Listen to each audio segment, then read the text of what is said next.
အားလုံးပဲမင်္ဂလာပါကျွန်တော်တို့အာကာပါဒီလန်နောင်ဝတော်နေကြိုဆိုပါတယ်ဒီတစ်ခေါက်ဗီဒီယိုမှာတော့လူကြီးမင်းတို့ကို EV လေးတစ်စီးနဲ့မိတ်ဆက်ပေးပါမယ်ဒါကတော့ GAC Toyota BZ48 ပဲဖြစ်ပါတယ်2025 model သူ့ကို Premium Pro Max version လို့လည်းခေါ်ပါသေးရဲ့ဗျဆိုတော့ဒီကောင်ရဲ့ရုပ်ထက်လေးကိုတစ်ချက်ကြည့်လိုက်ရအောင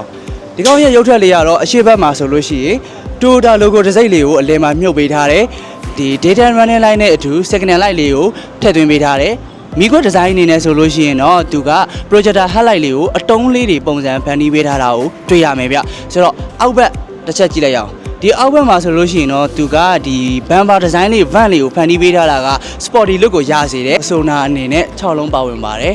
ဆိုတော့အရှိမ6လုံးအနောက်မှာ6လုံးတိုးတယ်12လုံးပါဝင်မှာဖြစ်ပါတယ်ဒီတာယာအနေနဲ့ဆိုရင်တော့သူက Hankook ရဲ့ Evo တာယာကိုအသုံးပြုပေးထားပြီးတော့ Alloy size အနေနဲ့ Essential လမ်းမှာရှိပါတယ်။ Alloy ရဲ့ design ကိုကြည့်မယ်ဆိုလို့ရှိရင်တော့သူကရိုးရိုးရှင်းရှင်းပုံစံလေးကိုပဲဖန်တီးပေးထားတာကိုတွေ့ရတယ်။ Driver ရဲ့ဘေးနားမှာရှိနေတာကတော့ DC charging port ဖြစ်ပြီးတော့ Passenger ဘက်မှာတော့ကျွန်တော်တို့ကAC charging လေးဖြစ်ပါတယ်ဗျ။အဲ့တော့ဒီ side mirror ကိုတစ်ချက်ကြည့်လိုက်ရအောင်side mirror မှာဆိုလို့ရှိရင်တော့ကျွန်တော်တို့ဒီ360 camera ပါမယ် LED မီးကြောက်လေးပါမယ်ဒီဘက် base design မှာဆိုလို့ရှိရင်တော့သူဖန်တီးပေးထားတဲ့ပုံစံလေးကကျွန်တော်တို့ဒီ EV တစ်စီးအနေနဲ့ modernize ဖြစ်နေတဲ့ feeling ကိုတော့ရတယ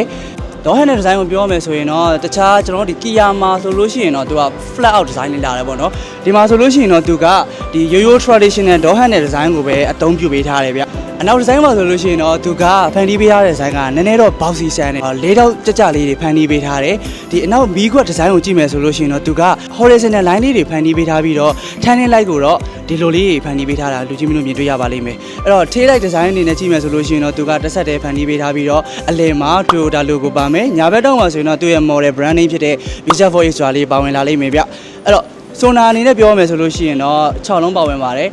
အရှိမ6လုံးနောက်မှာ6လုံးတိုတယ်12လုံးပါဝင်ပါတယ်ဗျဆိုတော့ကျွန်တော်ဒီနောက်ဖုန်းလေးတစ်ချက်ဖွင့်ပြမယ်ဗျနောက်ဖုန်းရဲ့ cargo space မှာဆိုလို့ရှိရင်လည်းကျွန်တော်တို့ဒီ space ကတော်တော်ကျယ်ဝန်းတယ်luggage အားဖြင့်အနေနဲ့ကျွန်တော်ဒီအနည်းဆုံး3လုံး4လုံးလောက်တော့ကောင်းကောင်းဆန့်နေဗျပြီးတော့ဒီကောင်းအနေနဲ့ kit sensor လေးလည်းပါဝင်လာတာဖြစ်တယ်ကျွန်တော်ဆန်းပြမယ်ဗျ kit sensor ဆိုလို့ရှိရင်တော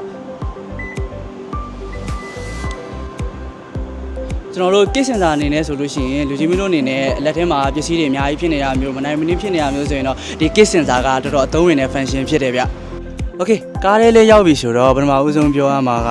Taigun quality ပါ Taigun quality ကသူက premium leather soft quality ကိုအသုံးပြုပေးထားပြီးတော့ seat memory တွေ seat motor တွေ Taigun အပူအေးတွေပါဝင်ပါတယ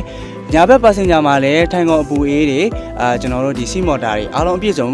full grade ပါဝင်ပါတယ်ဗျ steering wheel အနေနဲ့ကတော့ leather ကြိုးချုပ်သားကိုအသုံးပြုပေးထားပြီးတော့သူ့ရဲ့ design က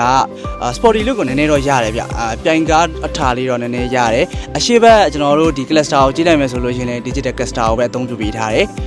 ပြီးတော့ steering heater လည်းပါလာသေးရဲ့ဗျဘယ်ဘက်မှာဆိုလို့ရှိရင်တော့ media control တွေပါဝင်ပြီးတော့ညာဘက်မှာဆိုလို့ရှိရင် cruise control mode တွေကို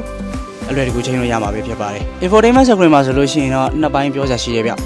ျအပေါ်မှာတော့သူက touch screen လေးဖြစ်သွားပြီးတော့အောက်ဘက်မှာကျတော့ခလုတ်လေးတွေကိုလည်း touch အနေနဲ့ထည့်သွင်းပေးထားတယ်ပြီးသွားတော့သူက manual အနေနဲ့ဒီ piano ခလုတ်လေးတွေကိုလည်းအသုံးပြုလို့ရသေးတယ်ဗ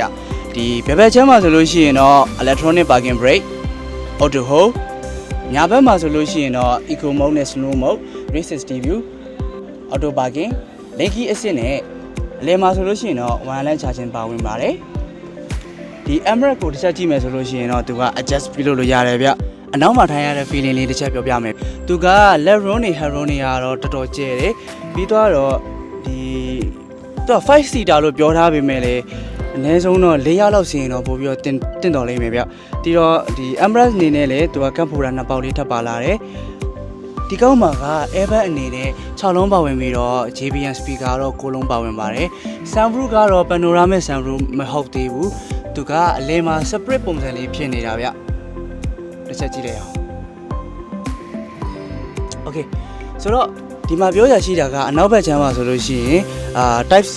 အတွင်းပေါက်လေး2ပေါက်ထပ်ပါလာတယ် round aircon လေးလည်းပါလာတာကိုတွေ့ရပါလိမ့်မယ်ဗျ Okay ဒီကားလေးရဲ့အတွင်းကန်း interior တွေရော exterior ရုပ်ထက်တွေရောကျွန်တော်အသေးစိတ်လေးရှင်းပြပေးသွားပြီးဆိုတော့ဒီကားလေးရဲ့ကျွန်တော်ဒီ battery capacity တွေ range တွေကိုနောက်တစ်ခါပြန်ပြောပေးပါမယ်ဒီကောင်းရဲ့ battery capacity အနေနဲ့ကတော့ 66.7 kWh MCM battery ကိုအသုံးပြုပေးထားပြီးတော့ range အားဖြင့်615 km အထိမောင်းနေလို့ရပါတယ်မိုင်နဲ့ဆိုရင်တော့မိုင်300ကျော်မောင်းနေလို့ရမယ်ဒီ ဒီကောင်းရဲ့ maximum torque ကတော့266.3 maximum power ကတော့160ဖြစ်ပါတယ်ဆိုတော့ဒီနေရာမှာတခုပြောချင်တာကတော့သူ့ရဲ့ charging time တွေပါကြာမြင့်ချိန်ကတော့ဒီ DC နဲ့အားသွင်းမယ်ဆိုလို့ရှိရင်တော့30 to 80% ကိုတော့44မိနစ်သွင်းရပြီးတော့ AC နဲ့ဒီ passenger ဘက်မှာရှိတဲ့ AC နဲ့အားသွင်းမယ်ဆိုလို့ရှိရင်တော့သူက30ရာခိုင်နှုန်းကနေ80ရာခိုင်နှုန်းထိတော့အနည်းဆုံး